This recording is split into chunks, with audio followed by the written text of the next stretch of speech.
Welcome to the Colon with the Boys podcast. I'm Asen here with my co-host Nathan. Today we talk to Knox, the absolute best PUBG player to ever live.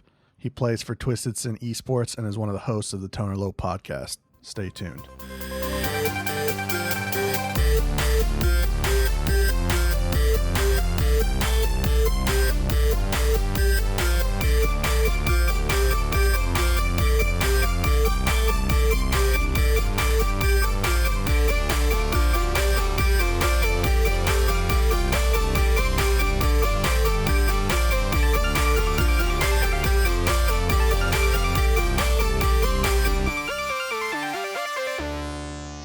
Knox, good to have you on, man. How you doing? Doing all right. How about you guys? I'm doing all right, I suppose. Doing all right. Staying busy. Yeah, I'm staying pretty busy, I guess. Doing pretty good, man. I didn't have to go into work today on a Saturday, so that's always a plus. Me and the old ladies sat down and binge watched all 4 Lethal Weapon movies, so that was fun and exciting. Gross. Nothing wrong with that, man. This sounds like a pretty good day. Oh man, they're such good movies. I don't remember them being that good, but I mean, I guess I'd have to rewatch them. It's been a while. I mean, I'm a big Mel Gibson buff, so you could watch the new series. The new series, the first several episodes of that series are pretty much just remakes of the first 3 movies. There's a series? you're talking about the TV show, right? Yeah, the USA. I think it's the USA Network, but yeah, like the series isn't bad. Like I thought it was. I was gonna be going into it pretty harshly, and I actually came out the other side enjoying it. So I don't know. Huh. Yeah, I saw that on like the news somewhere that they were starting a TV show, and I completely forgot about it. No, we watched the 4 movies this morning, so I'll have to look into the TV show. What was that, like 5 hours of quality programming? Pretty much. The movies are pretty good. Like, I like the movies now. All right, yeah, I haven't seen them since I was like 12, so maybe I'll have to rewatch them at some point. But anyway, dude, what did you do with your hair? Why isn't that your glorious hair that you've had forever since I've known you? In September, leading into November, my hair has been a little bit of an issue for me anyway, because I've never had long hair before. I always wanted long hair, but I never had it. And so I kind of didn't take as good a care of it as you're supposed to when you have that kind of hair, unless you're like dreading it. And I wasn't trying to dread my hair, not at all. I already do enough things that I look like a stereotype. I don't need to be the dude talking. Like, I don't need to look and act like a stereotype. No, but no, leading into October, my stepdad Tom, he passed away 7 years ago to cancer, and it was on the day he passed away, I got my hair cut 17 and a half inches off of my hair. And I donated it to, I don't remember the name of the charity. My mom was the one that ended up donating it in his name. But Locks for Love? No, it wasn't Locks for Love. That was specifically not one that we did, but I don't remember the name of the charity, but I remember them saying avoid Locks of Love for whatever reason. So I don't know, but I ended up donating it for, I think it was like Wigs for Kids or something like that. Nice. I think that sounds right. But yeah, I just needed to get it cut off, and to be 100% honest, like I said, I wasn't taking care of it as much as I should have. So I was starting to, I don't remember what that is called, but there's like, if you have hair and you put it up too tight, eventually it'll just start pulling the hair out of the roots, and the root will die eventually. So I was starting to go bald on the top of my head, and I actually have hair on the top of my head again now that I cut it short. So nice. So it's like do-it-yourself Rogaine. Yeah, pretty much. Like, well, my fear was my dad went bald. Like, no joke. He had like a widow's peak, like Vegeta, but he was like 22 years old. So like he pretty much lost all of his hair, and he's just shaved his head from then on. So I don't want to go bald. and I would prefer to not. So I was like, no, I'm just gonna cut my hair and do this, and it just all worked out with proper timing and everything. Anyway, yeah. If I started balding, I'd probably do the same thing. I'd just go and just go all the way and just zero it out. That's what my dad did. Yeah, he's like, nope, I'm done. It's just gonna be bald from here on out. That's what he does. Yeah, I've probably got a few more years left in my hair. Like I've got a gnarly widow's peak going on, and usually I would like cut a mohawk like with the edge of the widow's peak, and it just kind of hides it. But I'm too lazy to do that now, so I'm just waiting for it to finish moving off my head, and then I'm just gonna start shaving it bald. Moving off your head, yeah. Yeah. So I was a guest on your podcast about a year ago now, I think. And you're actually the inspiration that pushed me over the edge to kind of start one myself. So there's credit to you there on starting this podcast, which Knox here, for people that don't know, is one of 3 hosts of the Toner Low podcast, which is awesome. I listen to it every week. I'm sorry. That's what I say to everybody. Everybody's like, hey man, like we've done local events and stuff like that, and someone's like, oh, hey man, heard the show. Like, I recognize your voice. I'm like, I am sorry. I'm really sorry. It's like, you have a lot of things to do with your time, and you decided to give me some of that time by listening to me rant. I apologize. Flat out, I'm so sorry. Well, It's got to have a good feeling though. For sure. It does too. What originally got you into podcasting? Like in the very beginning, like what pushed you over the edge to kind of start one? Let me see. My earliest and like my first memory of podcasting in any way, shape, or form was about 9 years ago. It was Extra Life Radio with Scott Johnson. And whenever he did ELR, I was just like, man, like I really like these guys. I liked Obsidian. I liked all of the dudes that they brought in, and eventually these guys stayed on to do Frog Pants and all that stuff. But okay, wait a second, Scott Johnson. That sounds familiar because is he from Film Sack? Yeah, Film Sack, the Morning Stream, all that. Like, yeah, he's been doing this stuff for over a decade now, and it was about 9 years ago now, I got really, really into what he was doing and all of his shows and like their programming. That, well, like, these are just a bunch of nerds like sitting around talking about D&D movies or like cartoons or anime or whatever. And I was just really, really into that. And so listening to it, I felt like super old. And, at this point I was like 21, like 20, 21, whatever. And so I was just like, I feel like an old man listening to AM radio, Yeah. But it was also like, now I get it. Now I get why these old men listen to AM radio, or now NPR. I mean, NPR is just whatever, I guess. But I mean, it's like, people listen to this stuff because I'm like, oh, I get it. Like, you kind of just want to hear other people talk about the things you're interested in once in a while. Yeah. And it doesn't necessarily have to be this huge thing. Morning radio is always a big thing. So I was like, if these guys can do it, why can't I do it? And so about 8 years ago, I started trying to make different, shows and different networks and stuff like that. And now YouTube was starting to come around a lot more in popularity at the time. And so we used it as our hosting sites for a long time. And over the last 8 years, up until about 2.5 years ago, I was just working with different people that, weren't as committed to it as I was, or they just weren't they thought it was a cool idea. But once they found out how much work when it goes into it and, how much involvement there is, they backed off, or they were just kind of like, you know what, man, I just don't have time for this or whatever. And so it just never really happened. And then about 2.5 years ago, I met these guys, and we all had the same kind of drive and the same kind of dream to make it happen. We all had different skill sets that we brought to the table.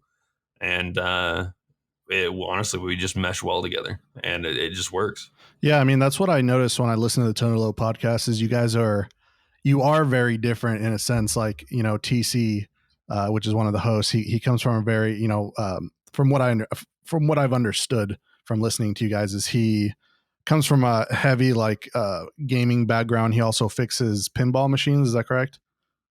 Yes. Yeah. And so he has his niche, and then you have Kaz, which also plays a lot of older games. I mean, all of you guys do, but you just have a really good round, a good rounding of video games and like its history, and not just video games. I mean, anything really. So it's enjoyable.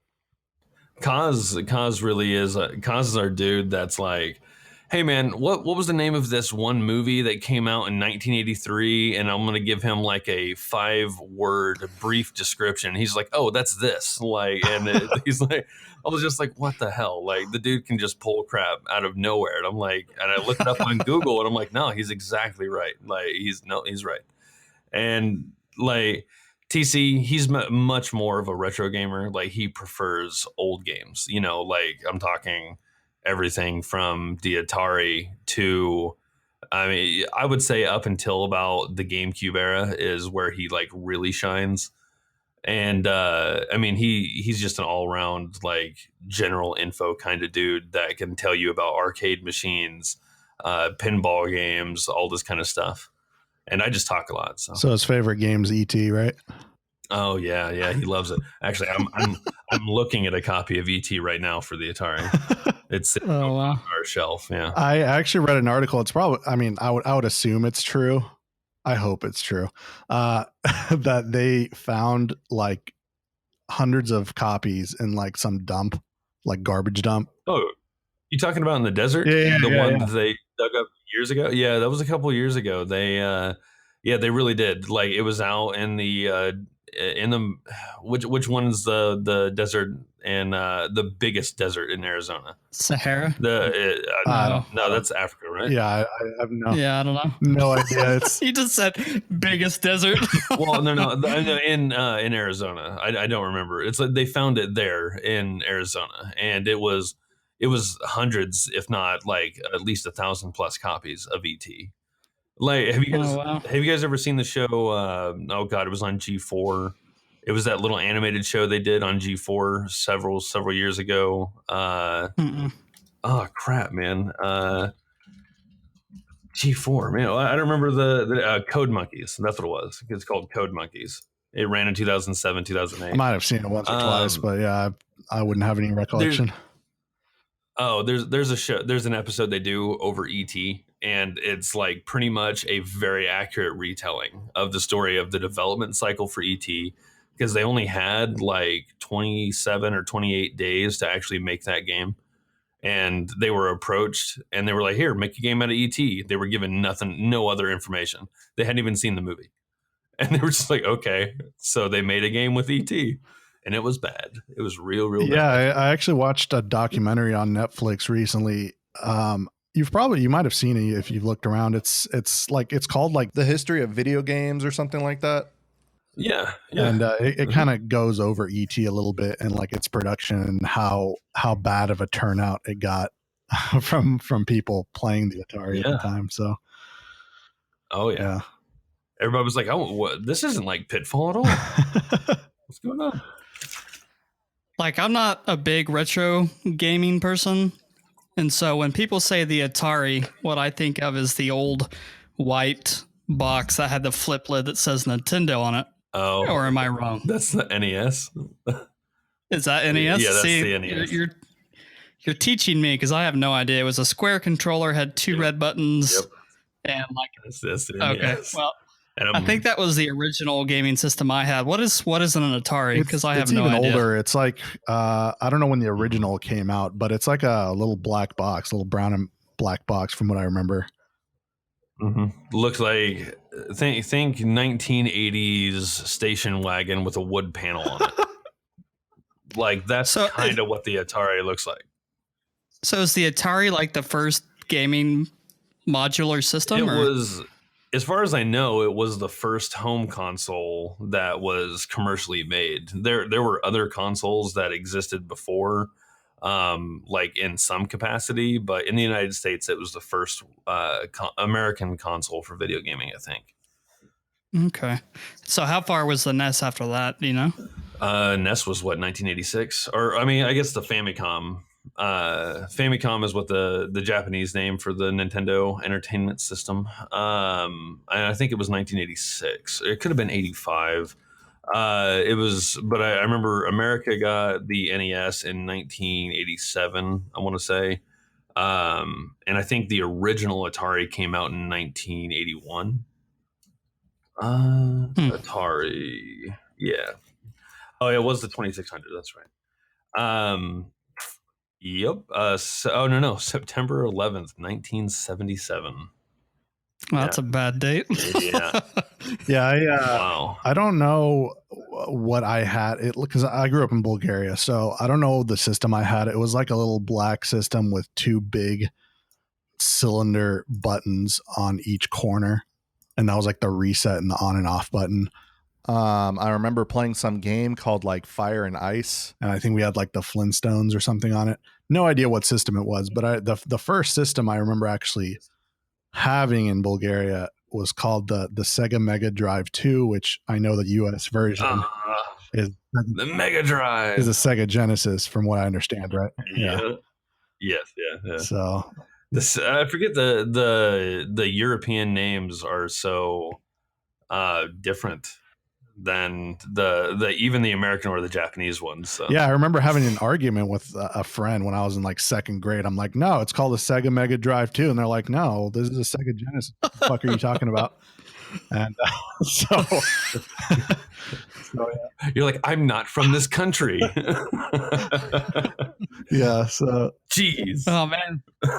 I'm looking at that picture that he linked, and it literally looks like a station wagon if it was. It really does. That's why when he said that, I was like, Jesus Christ, that's such a good description.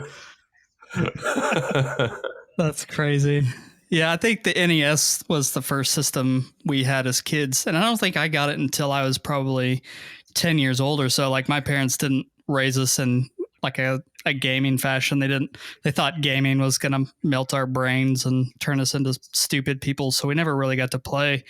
But I remember getting the NES, and there was a game called Bomberman, and you had to like run around and drop a bomb to break bricks and stuff. Classic, dude.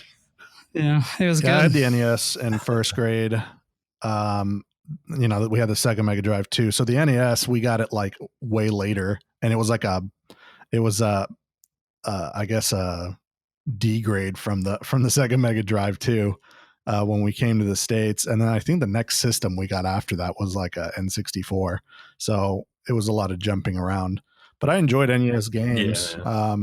There was like this little soccer game I used to play, Casino Royale, I think was Vegas, Las Vegas or something like that. I don't know. That was a good game. And then of course I had like the first two Legend of Zeldas. So those. Oh yeah. Zelda, the original Zelda and Link, Zelda 2, Link's Adventure, or the Adventure of Link. I had that original like gold plated cassette thing. Dude. Yeah. Oh man, that's a gorgeous game. And I actually really like that game. A lot of people hate that game, but I like that game a lot. It's not bad, but like on screen, it literally looked like you're playing a Game Boy game, except on a TV. Yep. So yeah.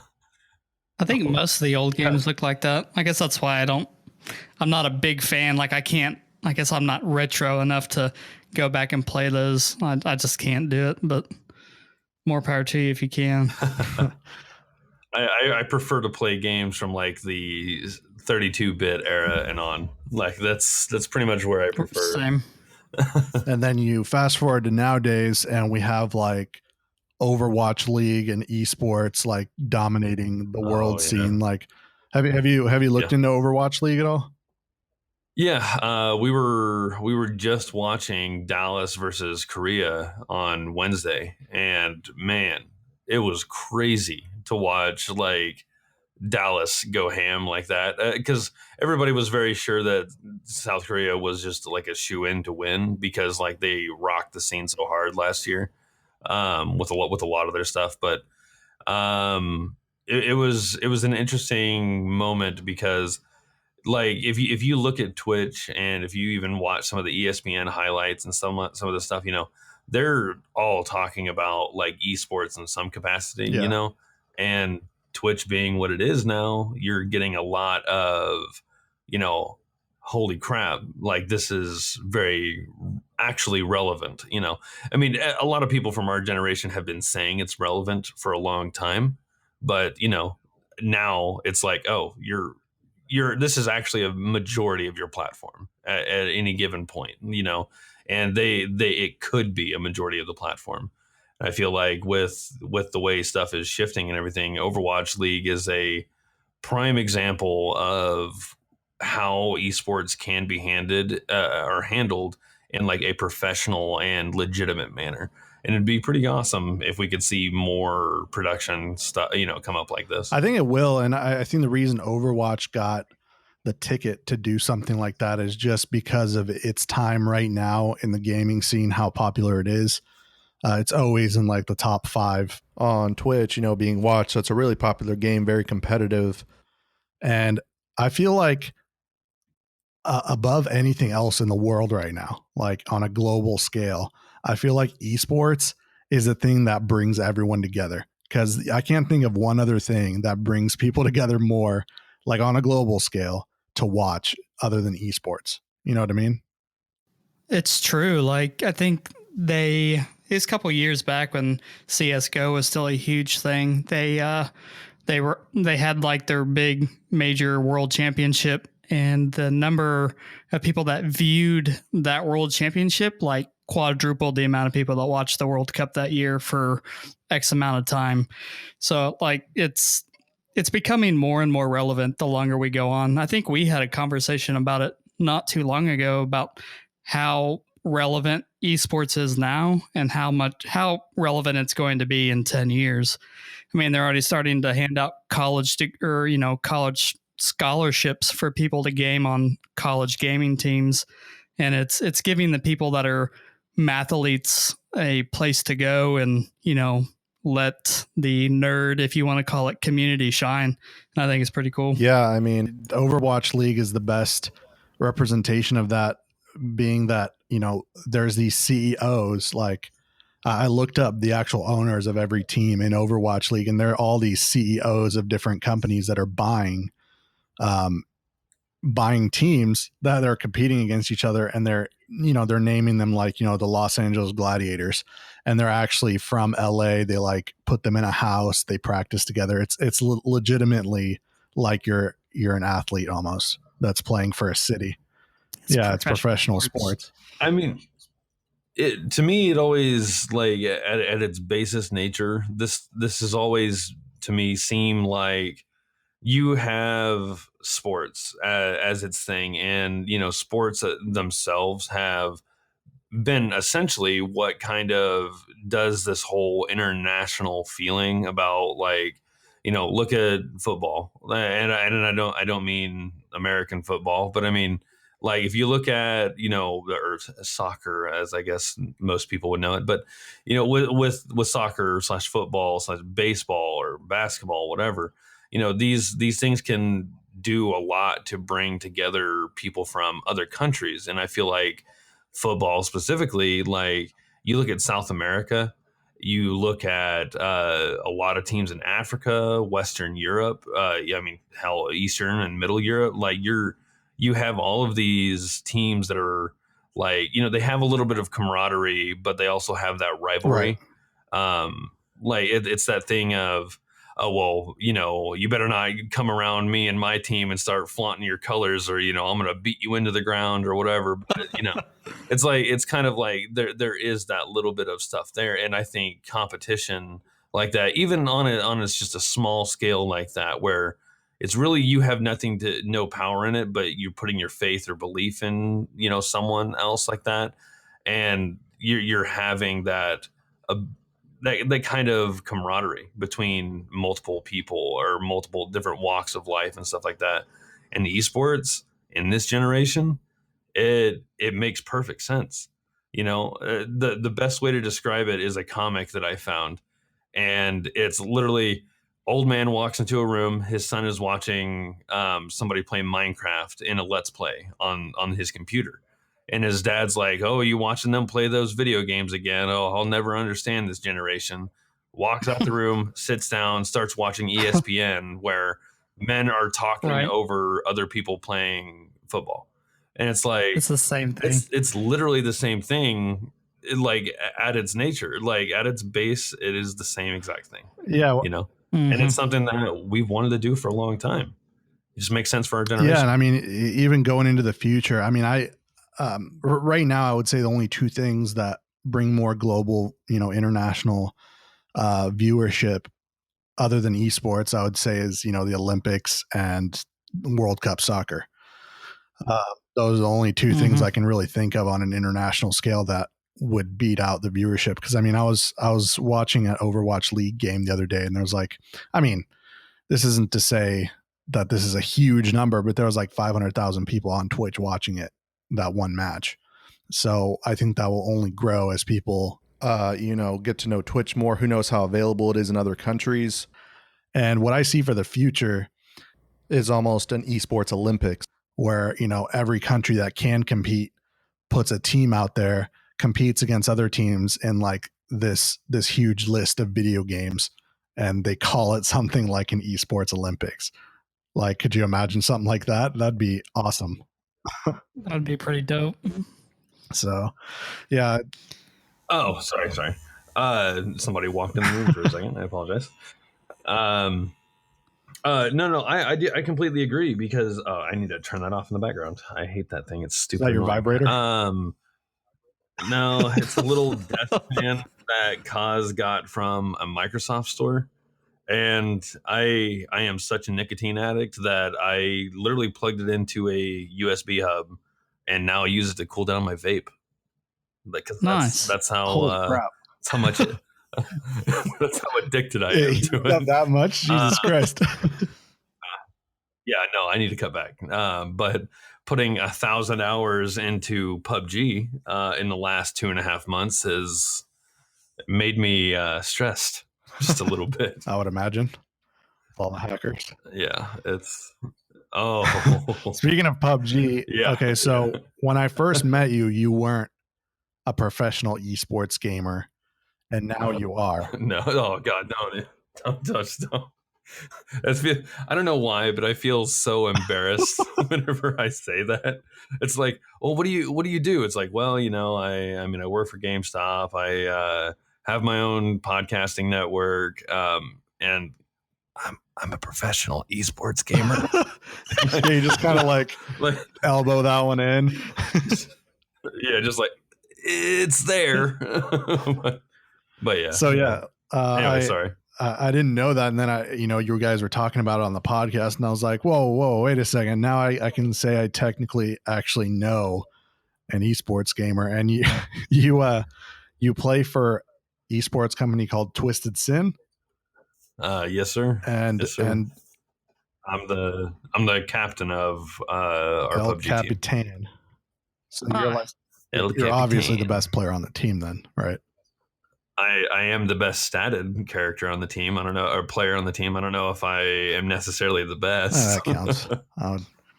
I would say that counts. But so thus far, what does that entail? Like being on an esports team? I know you guys do a lot of practice and things like that, but do you guys sign up for competitions? How does all that work? Oh yeah, no. We did 3 tournaments last week. We're pretty much every time a new tournament pops up or anything like that, like we're pretty much throwing our hat in the ring to submit and participate and try to win. My team has been going through a little bit of an issue because we've been having to drop players and then pick players up. And if you are familiar with the esports scene, it's not entirely unheard of that players find a new team and then 2 to 3 weeks later they're off that team and then they go to somewhere else or whatever. I mean, it's pretty much the same thing. It's constantly having to deal with inflated egos and people that think they deserve too much when their performance is not exactly at the level that they think it is. So, I mean, it's a process, man, but we get in there and actually participate, and we get in there and start fighting, it's a lot of fun to have that kind of sense of a team like that. You know, when you're flowing and you're working together and you guys just start going ham and land all your shots and you're moving from compound to compound as a squad, it's a pretty good, damn good feeling. And then of course, when you get that dinner, when you get the chicken dinner, you're like, all That's right, chicken dinner. all right, man, I feel good about this, you know, and it's something else. No, I was going to say, so do you guys all live in the same city where you can meet up in real life and talk strategy, or is it all online where you guys have to coordinate that way? Four of us do live in Oklahoma, and then two of us live on the East Coast. So it's not really that difficult, because even if we can't be on to practice at whatever time, you know, they can usually set up their schedules to where at least they're practicing together.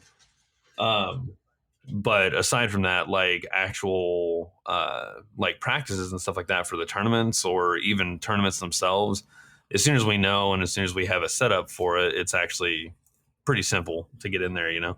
And oh, thank you. It's pretty simple to get in there and, you know, just kind of start doing your thing. As soon as you can find a time to get on there and play with each other, it's play with each other. It's all about just play with each other, right?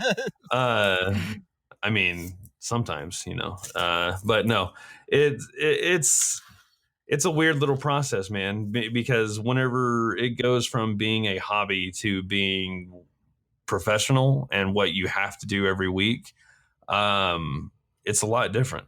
You know, it's a different feeling. It's a different kind of thing entirely. And I mean, it's not bad, but it changes how you view gaming in general, or even communicating to certain people. I bet some days you do not even want to touch PUBG. Oh no, there's days where I'm like, I'm just not going to turn my computer on. I don't even feel like looking at a screen right now. Yeah. No. You know what? I'll just lay in bed, and then if Netflix is on, it's on. Then cool. Congratulations. I'm just gonna not do that. But of course, every job that I have, I am heavily involved in electronics and gaming, so I never really get that kind of respite. I was gonna ask, do you operate under contracts? Like, I know some professional gamers get paid salaries to play for their teams in the game that they play in. Is that how Twisted Sin works? Like, are you guys on a yearly salary, or is it like winnings by tournament that you get paid, or how does that work? For us specifically, like, because PlayerUnknown's whenever we signed we are under contract. When we signed our contract, PlayerUnknown's was still like in its 5th season of preseason. So like full release wasn't until last month. Right. So we we operate under, if we participate in tournaments and we win prizes for these tournaments, then we get to keep our prizes, and we, you know, basically are working as a catalyst to promote Twisted Sin itself. So he just wants to get us going, and when we can get going and stay at a high level to where we're playing against Optic and C9 and TSM and all these guys and beating them, then we will be getting paid. But we until then, we kind of still have to prove ourselves that we can make this game and this eSport specifically something that is able to make the company money. But yeah, like, so there's been several tournaments that we've gone in, and, you know, anything that we've gotten so far, we get to keep. Well, that's pretty cool. So you're pretty much a giant billboard for Twisted Sin right now. Yeah. So like at the tournament, like, how does it work? You go in, is it just one and done? You go in one game and then whoever wins, or is it a certain amount of games you have to win, or like what stats go into play on your ending score of kind of who wins? Yeah, see, this is another reason why it's odd for PlayerUnknown's right now, because the game has one clear strategy, and that's to survive. Like, that is the number one strategy of PlayerUnknown's Battlegrounds. It is just to survive. Okay, like, if you can survive, you'll do better. like naturally you're going to do better, at least in ranking.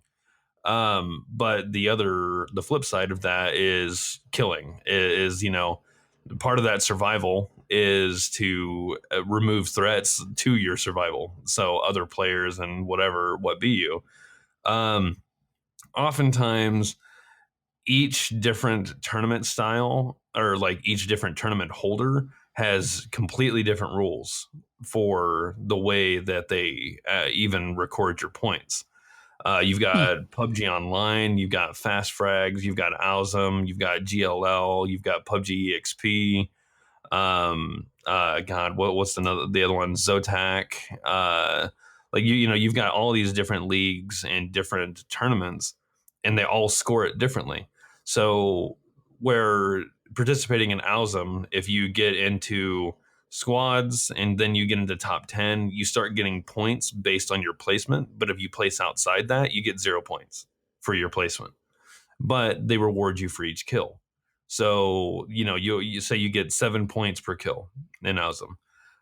You can go through and say, okay, look, well, our entire team got 7 kills this round, but we only placed 16th.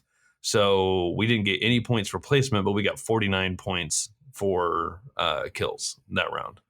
So it's weird because after you start getting to a certain rank, if you get into the top 3, you're looking at like 180 points, 195 points, 210 points, or whatever. And it incentivizes survival mixed with ability to kill, but certain companies will favor survival over kills, and certain companies will favor kills over survival. And so it changes your strategy and how you play on each individual tournament and each individual league. Because if you need to be more aggressive and get more kills, because that's what decides, your points, you have to do that, which is GLL is a pretty good example. They call themselves Global Loot League. They heavily focus on kills because placement is worth good points, but if you can get repetitious kills, man, you're solid. Like you don't have to worry about getting, a whole bunch of survival skills. If my team makes 11th place, but I have 26 kills to my squad, I'm probably in first place, even above the people that won first place in that round. Yeah. Wow, that's crazy. That is crazy. It's a weird dichotomy. Like I will definitely say from my that. experience playing PUBG, it is a lot like how I like to play anyway. Is a lot more about survival, because I feel if you go through the game trying to get kills, you're way more likely to get killed, just because you're letting yourself be known to everyone around you when you're taking shots. So I feel like there should be a bigger reward for making it further in, but at the same time, I feel like if you go through a game where you're unseen the entire game and then you win the very end, you get 2 kills or something to end the game, is that worth it? Maybe in some leagues it is, but is it usually worth it to do something like that? Yeah. I mean, it's exactly as you said. In some leagues, it is worth it, but otherwise, like, if I'm going to be playing in Alzum, then I'm going to tell my team to focus on survival. Like, we'll take fights as they come to us and everything like that. But even then, you're looking at like these big name teams that are top of their lobbies or top of their whatever, and they might end a game, and usually by the end of the game, the second, third, fourth place team will have anywhere between like 3 to 7 kills on an entire squad. And they do well in the entire tournament because they don't focus on getting the kills. They take the fights as they come to them. And so it's better to be a high killing team or a highly capable team of killing that focuses on survival. And then when you get to that final circle, you're just like, look, what matters is to win, is to survive and get the dinner and get the win. So I don't need to reaffirm myself and make myself feel better at knowing I can kill these people. Then I would rather survive and win. And then I can say, guess what? I won. You can call me whatever name you want to call me. You can call me cheap or a camper or whatever, but I still won. So screw you. So typically, like how many games do you play then? Like if there's this point system, do you play like 10 games and then the tournament's over? Or Uh, usually, if it's a league, it's a weekly based thing that's like cumulative points. And then if it's just a flat out tournament, it'll be something along the lines of best of 5 or best of 7. So it's usually a 4 to 6 hour thing that happens. It's very tiring because then you get to Have you guys you get to sit in Discord and listen to all the teams yell at each other, and it's like, okay. have you guys had to go up against any big name teams like TSM or Cloud9 yet? Yep, we've played against them several times. Have you guys been able to win any of those? We have not won any of those directly. We've placed fairly well, but we haven't gotten any actual dinners. The tournament we played in with against TSM, they didn't get any dinners either. That was the same lobby that we had Optic, FaZe Clan, Cloud9, Noble, and TSM.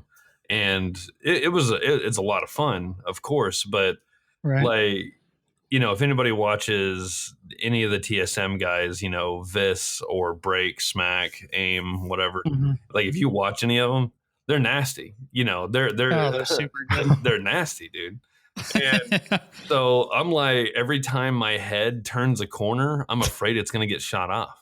Like there's just no off switch to them. Like I'm like, because at some point you have to realize no matter where you're moving in a team or in a map that's that populated by people who are always aware of everything going on around them, you're going to be seen at any given point. It's whether or not they think they can kill you. And if you're getting shot at, they think they can kill you. So I'm like, oh crap, it's just avoiding letting your nerves get the best of you, because I'm not like famous or, hugely popular or whatever. And to me, it's still a little intimidating to go, oh, look, I'm aiming down my scopes and I see that TSM is over here on this field and I'm within range where I think I can kill him. But if I start shooting at them and I miss, I'm gonna die because they're going to return fire. They're going to shoot me down. So I'm like, I can't, it's a psychology game, Can't let your nerves get the best of you. Yeah, that sounds exciting. It is exciting. It's a lot of fun, but it's just nerve-wracking at times. Well, that's pretty cool. This, like Brandon Green, the player unknown himself, has described this game in such a weird way, but it also makes perfect sense, because he said that PUBG itself, to him, is a horror game with survival aspects. I'm like, okay. That kind of makes sense. Like I've seen some people play this game and get really scared while playing it, and they start shaking and everything. And I'm like, why is this scary? Like, I don't understand what's scary. Well, in general, if you look at the game from an outside perspective, it's 100 people put on an island with guns and they have to go kill each other. So yeah, it has some kind of horror aspect, but that's not the way I look at it. Yeah, it is a video game. But that's awesome, man. That sounds like a lot of fun. What about the new map? Do you like the new PUBG map? Miramar. Is that the official name of it? Right. Miramar? I mean, yeah, Miramar. I prefer Erangel, which is the Russian map. I really prefer that one, but Miramar is growing on me specifically. There's one place in the map that everybody loves to fight over, and I love to drop it just to fight and get the loot. And it's Hacienda. Yep. Hacienda del Patron. Yeah, that's a really fun spot. It's a fun place. It's better than the school. Better than school. Yeah. Yeah. It's no comparison, dude. This is no comparison. It's way better than school. Yeah, it's a lot more fun. I think they need to make a snow map, in my opinion. That's what I want. Yeah, I would love like a Canadian tundra, just like where it's snow, trees, hills, a couple of cottages or cabins like around, heavily wooded, tall pine trees everywhere, like all over the place. Where if you see someone running, they're just going from tree to tree, like over and over, just because they're all over the fucking place. Yeah. Dude, that would be exciting. Snowmobiles. Oh yeah, yeah, it would be fun. There, they're already working on a night variant for the maps, but they said that when they introduce the night variant, they have to retool a lot of the scopes because they're adding night vision to it. Oh, nice. Well, it's funny too because the holographic sight in the game already has night vision sight, like the real version of that EOTech has night vision built into it. Right. And there's even an NV. There's a night vision button up and down, like to turn your night vision up and down, like your brightness or intensity up and down in the game already. So they just need to focus on actually putting that in the game, and it'd be interesting to play a night map. Like fog. Yeah, was, I think it'd be pretty cool. Fog was already interesting enough, and I think nighttime would be pretty cool. That would be cool. Yeah. But even though I feel like anyone with night vision would have a huge advantage over someone that didn't pick anything up, they'd have to make it pretty common. Well, the thing is, like, they would make it to where all scopes would have the night vision. But if you have a red dot, you only have this tiny little field that you can see in night vision, or the holo, or I feel like the holographic will be much better if a night map does come around, because it just has a larger view area, especially for nighttime. So people will start using the holographic a lot more if that happens. But it would be a thing that all scopes would have as an attachment already, and they just have to actually work it into the game.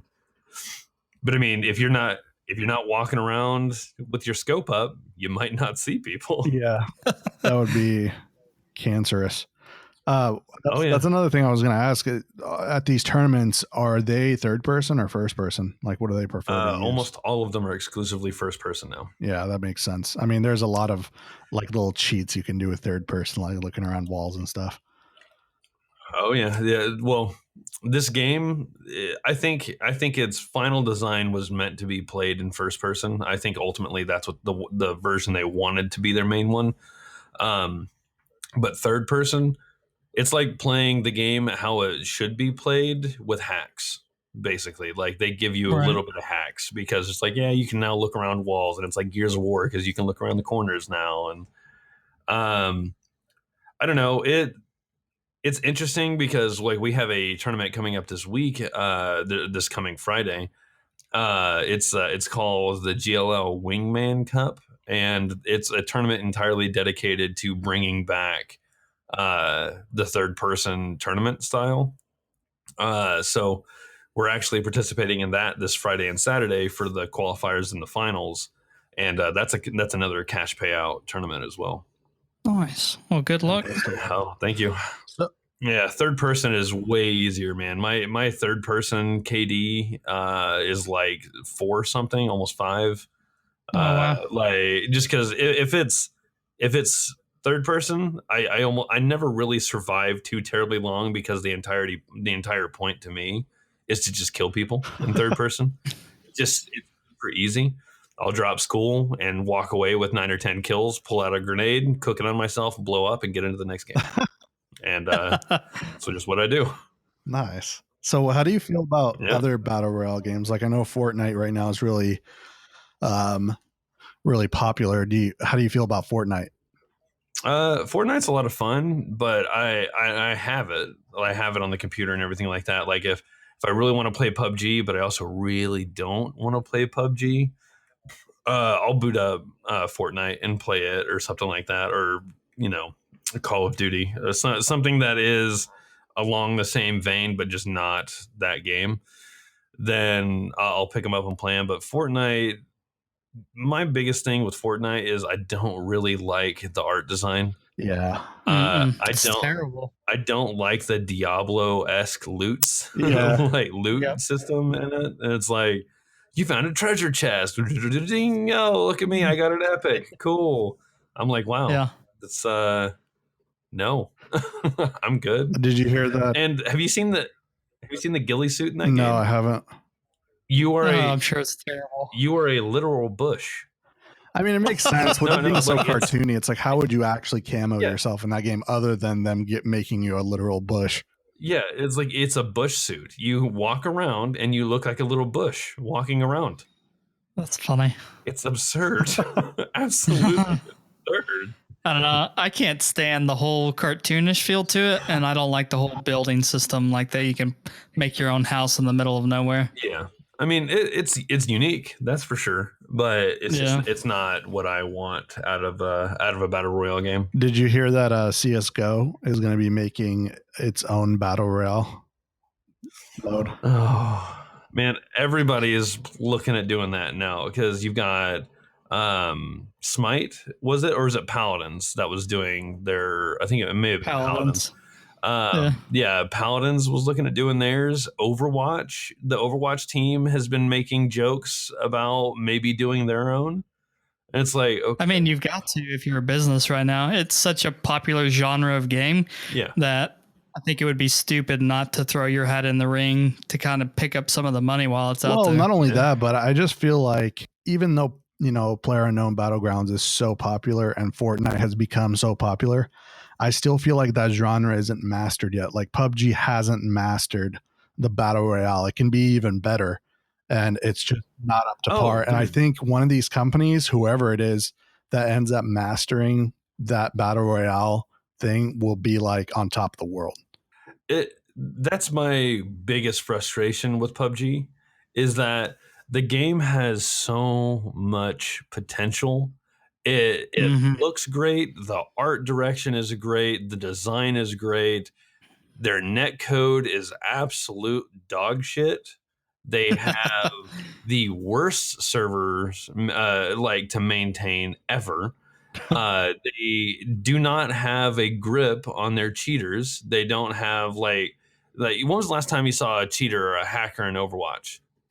I've literally never run into one. Yeah, me neither. Because I've seen them on stream, but not in person. I've just never happens. PUBG, so for the entire month of December, when you guys logged back into the game after this patch this last week, you should have gotten a reimbursement, a little bit of a bonus BP. You know what that was for? What? No, hackers? Yes, that was for every game that you died in for the month of December. They recompensated you for bonus BP based on how many times you were killed by a hacker in the month of December. Wow. So, wow. I had quite a bit.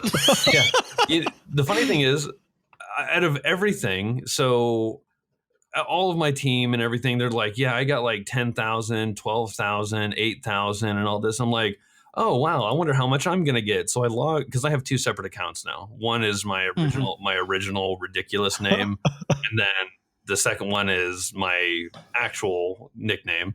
But my first account, I logged back into it and I had 27,817 BP. Wow. Oh, wow. Because that's how much I play and that's how much I run into hackers. Like, that's insane. It's absurd, dude. It's absolutely absurd. PUBG has so much potential and all this shit, but they just don't they just don't capitalize on it, or whatever Brandon's wanting to do, I guess. I don't know.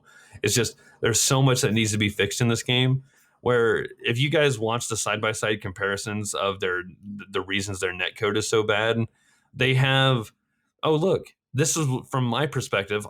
You clearly saw frame by frame that I shot this person 5 times with a full burst or with full automatic controlled right on their head before they even fired a single shot, but yet they killed me instantly and they were wearing no helmet.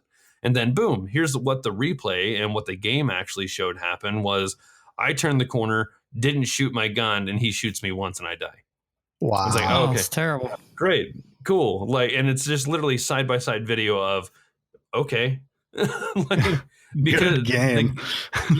It's like, what the hell are you supposed to do, man? Like, I have fiber optic internet, okay? If somebody's going to have a decent connection to your freaking servers, it's going to be me.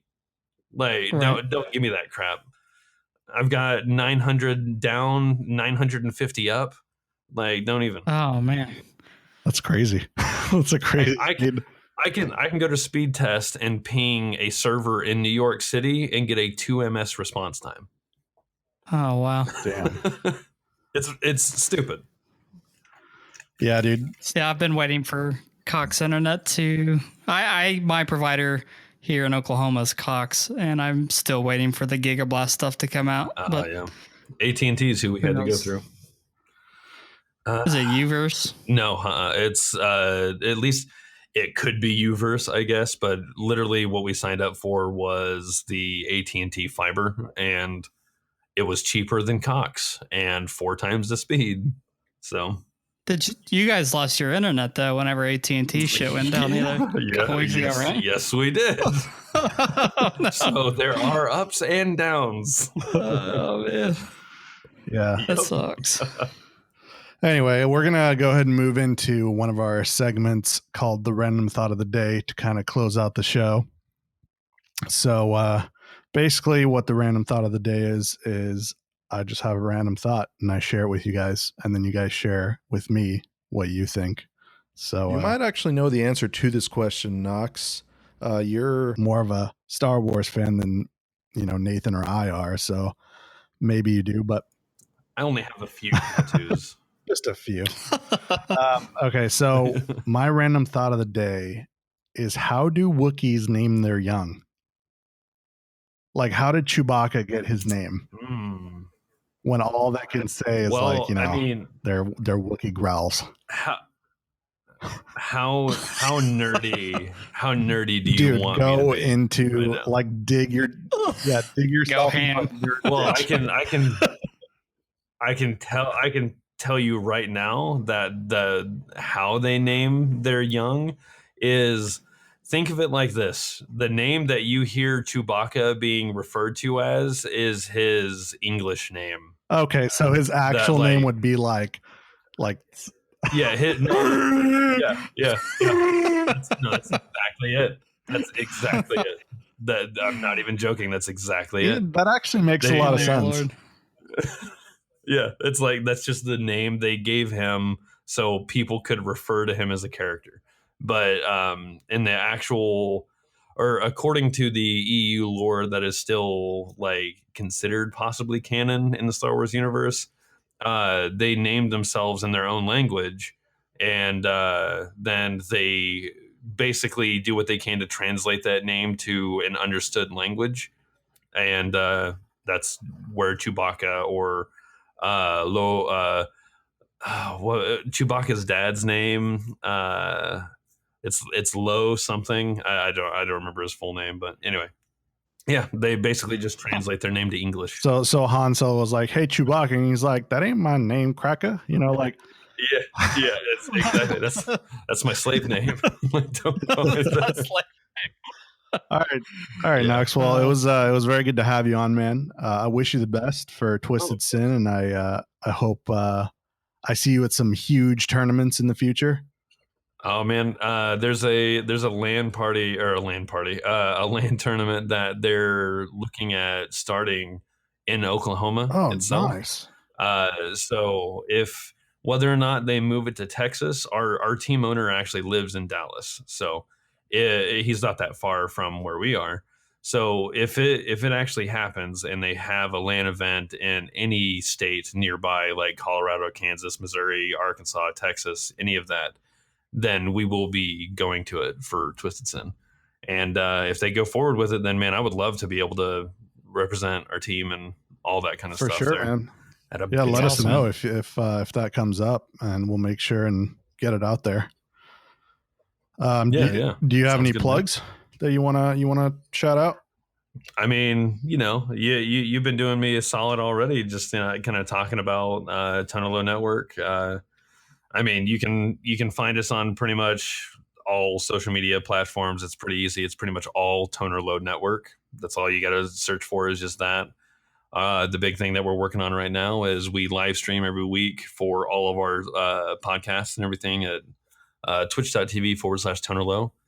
And man, I don't know. We just keep at it every week. That's all it is, man. It's all about giving content, and if people want to talk, then all you got to do is join us there, and we literally react to, especially on Rantings of Madmen, we talk to the chat the whole night. So if you guys have any random questions, we got asked at one point why the cost of Yeezys were so much, and we gave it our best effort, man. We had a conversation about it. Yeah, I've never actually been able to catch a live stream of you guys, but hopefully I can at some point. I have a lot of time at work, so that's where I listen to all my podcasts. Yeah. Anyway, guys, if you guys have any comments, check out the Actions Per Minute Network at actionsperminute.net to find us on social media. Email us at coldonepodcast@gmail.com. And lastly, if you like this podcast, please go to iTunes and give us a good rating. It helps us out a lot. Other than that, that's it, guys. See you guys next time. Stay frosty. Later.